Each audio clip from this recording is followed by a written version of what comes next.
ඉතින් අද මං ගෙනල්ලා තින්නේ ඔයාලට ගොඩක්ම වැදගත් වෙන වීඩියෝ එකක්. ඉතින් ඔයා තාමත් Windows 7 පාවිච්චි කරනවා නම් ඔයාට මේ වීඩියෝ එක ගොඩක්ම වැදගත්. ඉතින් අද මං කරන්න යන්නේ තාමත් Windows 7 පාවිච්චි කරන කෙනෙක් නම් ඔයා කොහොමද ඔයාගේ Windows 7 Windows 10 වගේ කරන්න කියලා. එහෙම නැත්නම් Windows 7 වලට Windows 10 වල ලුක් එක ගන්න කොහොමද කියලා තමයි මම අද මේ වීඩියෝ එකෙන් කතා කරන්න බලාපොරොත්තු වෙන්නේ. ඉතින් වැඩි කතා නැතුව යමු වීඩියෝ එකට. ඉතින් ඔයාට මගේ ඩෙස්ක්ටොප් එක මෙන්න මේ විදිහට zip file එකක් බලා ගන්න පුළුවන්. ඉතින් මේ ෆයිල් එක ඩවුන්ලෝඩ් කරගන්න links මම පල්ලෙහා description එකේ දාලා තියෙනවා. ඔයාට මේ ෆයිල් එක ඒ හරහා ඩවුන්ලෝඩ් කරගන්න පුළුවන්. ඉතින් මම මේ ෆයිල් එක මුලින්ම extract කරගන්නවා. ඉතින් extract කරගද්දි මෙතන password එකට දෙන්න ඕනේ මගේ channel එකේ නම. sltech.com කියලා මම දැන් මෙතන type කරගන්නවා. ඉතින් මෙහෙම type කරගත්තට පස්සේ ඔයා මේක okay කරන්න. හරි. ඉතින් ඔයාට පේනවා මේ විදිහට මේ ෆයිල් එක extract කරනවා. ඉතින් මම මේ ෆයිල් එක open කරගන්නවා. ඒක open කරගත්තට පස්සේ ඉතින් ඔයා මුලින්ම කරන්න ඕනේ මේ දෙවෙනියට තියෙන Universal Theme Patcher කියන ෆයිල් එක open කරගන්න ඕනේ. ඔයාට මෙන්න මේ විදිහට software දෙකක් බලා ගන්න පුළුවන්. ඉතින් ඔයාට මේ software එක 64 bit සහ 32 bit විදිහට බලා ගන්න පුළුවන්. ඉතින් මගේ තියෙන්නේ 64 bit operating system එක. ඉතින් මම ඒක නිසා මේ උඩ තියෙන 64 bit කියන එක මේ විදිහට run කරනවා. ඊට පස්සේ මේ වගේ window එකක් එයි. මේක okay කරගන්න. ඊට පස්සේ ආයි පාරක් මෙතන yes කියන එක දෙන්න. ඉතින් yes කියන එක දුන්නාට පස්සේ මෙන්න මේ විදිහට window එකක් බලා ගන්න පුළුවන්. ඉතින් ඔයා මුලින්ම කරන්න මෙතන උඩ තියෙන patch කියන එක දෙන්න. ඊට පස්සේ patch success කියලා එකක් එයි. මේකත් okay කරගන්න. ඊට පස්සේ දෙවෙනියට තියෙන එකත් patch කියන එක click කරන්න. ආයි පාරක් okay කරලා තුන්වෙනියට තියෙන patch කියන එකත් click කරන්න. ඊට පස්සේ මේ විදිහට මේක okay කරලා ඊට පස්සේ මේ වගේ window එකක් එයි. මෙතන yes කියන එක දීලා ඔයාගේ PC එක restart කරන්න. හරි restart කරාට පස්සේ ඔයා ආයි පාරක් අන්න අර folder එකට යන්න ඕනේ. ඉතින් මේ folder එකේ ඔයා යන්න ඕනේ මෙතන උඩම පළවෙනියටම තියෙන theme resources changer කියලා. ඉතින් ඉස්සෙල්ලා වගේම ඔයාගේ operating system එකට අදාළ software එක මෙතනින් run කරන්න ඕනේ. ඉතින් මම 64 bit නිසා මම 64 bit software run කරනවා. ඊට පස්සේ ඔයා මෙතන next දෙන්න. ඊට පස්සේ මෙතන පළවෙනියට tick එක දාලා ආයි පාරක් next දෙන්න. ඉතින් මේ software එක install වෙන්න ටිකක් වෙලා යයි.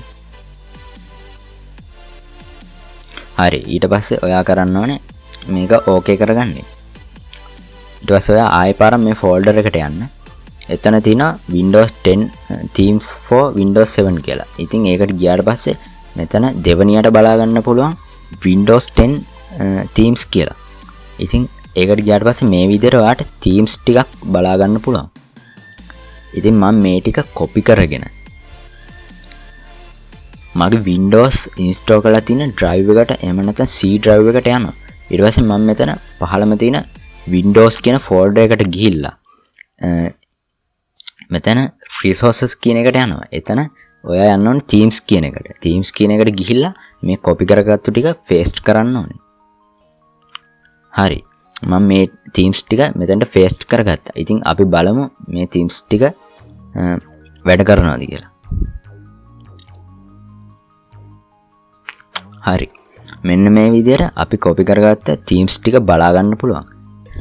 ඉතින් මම දැන් මගේ කම්පියුටර් එකට පළවෙනියටම තියෙන theme එක apply කරලා බලනවා වැඩ කරනවාද කියලා. හරි. theme එක apply කරගත්තාට පස්සේ මේ විදිහට තමයි බලා ගන්න පුළුවන් වෙන්නේ. හරි. අපි බලමු ඔයාගේ Windows 7 boot screen එක Windows 10 වල වගේ වෙනස් කරගන්නේ කොහොමද කියලා. ඉතින් ඒකට මම මෙතන පොඩි software එකක් දීලා තිනවා Windows 7 boot update කියලා. ඉතින් මම මේ software එක run කරලා මේ විදිහට open කරගන්නවා. හරි.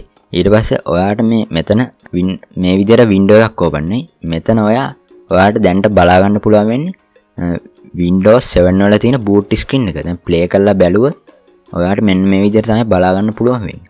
ඉතින් අපි බලමු මේ boot screen එක කොහොමද Windows 10 වල වගේ වෙනස් කරගන්නේ කියලා. ඔයා මුලින්ම යන්න මෙතන file කියන එකට. එතන තියෙනවා load boot screen කියලා. ඒකට ගියාට පස්සේ මම ඉස්සෙල්ලා පෙන්නපු ෆයිල් එකට යන්න ඕනේ.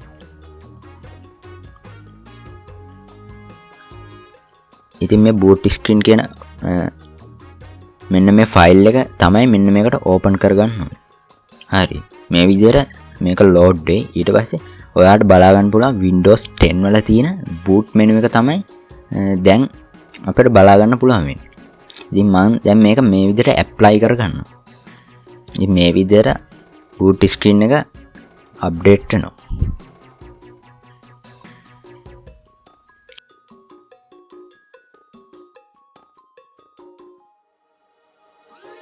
හරි. ඊට පස්සේ ඔයා ආයි පාරක් ඒ ෆෝල්ඩර් එකට යන්න ඕනේ. ඊට පස්සේ ඔයාට දෙවෙනියට තියෙනවා මෙතන fonts කියලා එකක්. ඉතින් ඒ ෆෝල්ඩර් එකට ගියාට පස්සේ ඔයාට මේ විදිහට font කිහිපයක් බලා ගන්න පුළුවන්. Windows 10 වලට එන fonts ටික තමයි මේ විදිහට බලා ගන්න පුළුවන් වෙන්නේ. ඉතින් මම කරන්නේ දැන් මේ ටික copy කරගෙන ආයි යනවා මගේ Windows install කරලා තියෙන C drive එකට. මම ඊට පස්සේ ආයි පාරක් Windows කියන ෆෝල්ඩර් එකට ගිහිල්ලා එතනින් මේ fonts කියලා තියෙන ෆෝල්ඩර් එකට මේ ටික paste කරගන්නවා. ඉතින් මෙතන ටික් එක දාලා yes කියන එක දෙන්න. හරි දැන් මේ fonts ටික මගේ කම්පියුටර් එකට copy වුණා. ඉතින් අපිට theme එක apply කරගත්තට start button එකයි start menu එකයි විතරයි වෙනස් වෙලා තියෙන්නේ. ඉතින් අපි බලමු මෙන්න මේ icon කොහොමද වෙනස් කරගන්නේ කියලා. ඉතින් ඔයා ආයෙ පාරක් කරන්න ඕනේ. මං ඉස්සෙල්ලා ගිය ෆෝල්ඩර් එකටම යන එක.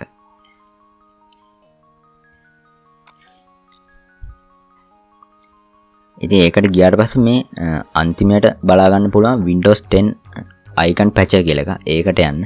ඒකට ගියාම මේ විදිහට පොඩි software එකක් බලා ගන්න පුළුවන්. මේක එක සැරයක් run කරාම මෙන්න මේ විදිහට මේක unpack වෙනවා. ඊට පස්සේ මේ window එක ඕකේ කරන්න. ඊට පස්සේ මේ විදිහට මේ software එක බලා ගන්න පුළුවන්. මේක මතක ඇතුව run as administrator දෙන්න ඕනේ. ඊට පස්සේ මේ විදිහට අපිට command prompt එකක් බලා ගන්න පුළුවන්. මෙතන අංක 1 type කරලා enter කරන්න. ඊට පස්සේ මේක ටික වෙලාවක් යයි.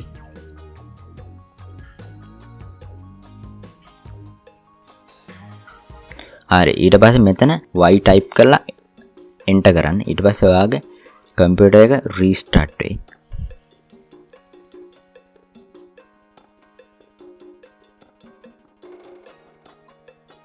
ඉතින් රීස්ටාර්ට් කරගත්තාට පස්සේ ඔයාට පේනවා ඉස්සෙල්ලා තිබ්බ icon ටික Windows 10 වල icon වගේ වෙනස් වෙලා තියෙනවා.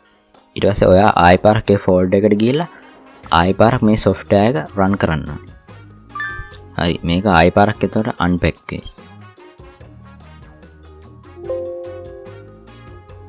හරි ඊට පස්සේ ආයෙ පාරක් මේ software එක run as administrator දුන්නාට පස්සේ මේ විදිහට command prompt එක open වෙනවා. ඉතින් ඊළඟට ගන්නවා මෙතන අංක 3 දෙන්න. 3 දීලා enter ගන්න. මේකෙන් වෙන්නේ ඔයාගේ logon screen එක වෙනස් වෙන එක. ඉතින් මෙතන just y දීලා enter කරන්න. ඊට පස්සේ ඔයා computer restart වෙයි. ඉතින් restart වෙනකොට මෙන්න මේ විදිහට තමයි log out screen එක බලා ගන්න පුළුවන් වෙන්නේ. තනිකර Windows 10 වගේමයි.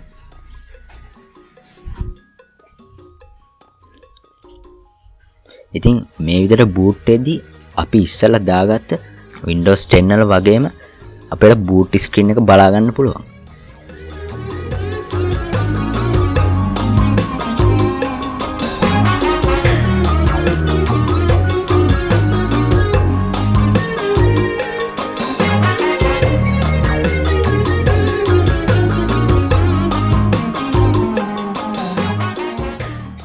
මේ විදිහට මම කම්පියුටර් රීස්ටාර්ට් කරගන්න. ඊට පස්සේ අපි බලමු මෙතන ස්ටාර්ට් මෙනු එක කොහොමද චේන්ජ් කරගන්නේ කියලා. ඉතින් මේකට පුංචි software එකක් තියෙනවා ස්ටාර්ට් මෙනු කියලා. ඉතින් මම මේක download කරගන්න links description එකේ දාලා ඇති. ඉතින් මේකත් මම run as administrator දීලා run කරගන්නවා. run කරාට පස්සේ මෙතන පළවෙනියට තියෙන එකට ටික් එක දාලා next කරන්න. හරි ඊට පස්සේ මෙන්න මේ විදිහට window එකක් බලා ගන්න පුළුවන්.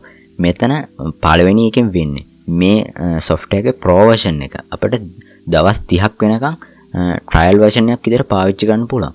ඉතින් මේක දවස් 30කින් පස්සේ අයින් වෙනවා. ඒක නිසා මම මේ දෙවෙනියට තියෙන free version කියන එක ටික් එක දාලා මේ window එක next කරගන්න. ඊට පස්සේ ආයෙ පාරක් ගන්න next දෙන්න. ඊට පස්සේ මේක මේ විදිහට install වෙයි.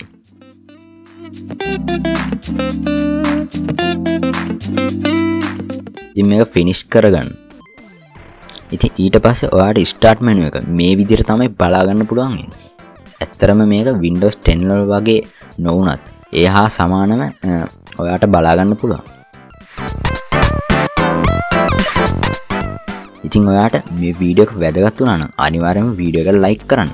ඉතින් මේ වීඩියෝ එක ගැන ඔයාගේ අදහසත් අනිවාර්යයෙන්ම කමෙන්ට් කරන්නත් අමතක කරන්න එපා. ඉතින් මේ වගේ වැදගත් වීඩියෝස් ඔයාට ඉස්සරහට ගෙන්න ගන්න ඕන. මගේ channel එක subscribe කරලා එහා පැත්තේ තියෙන bell icon එක click කරන්න. ඉතින් අපි මේ වගේ වීඩියෝ එකකින් තවත් දවසකින් හම්බෙමු. හැමෝටම සුබම සුබ දවසක්.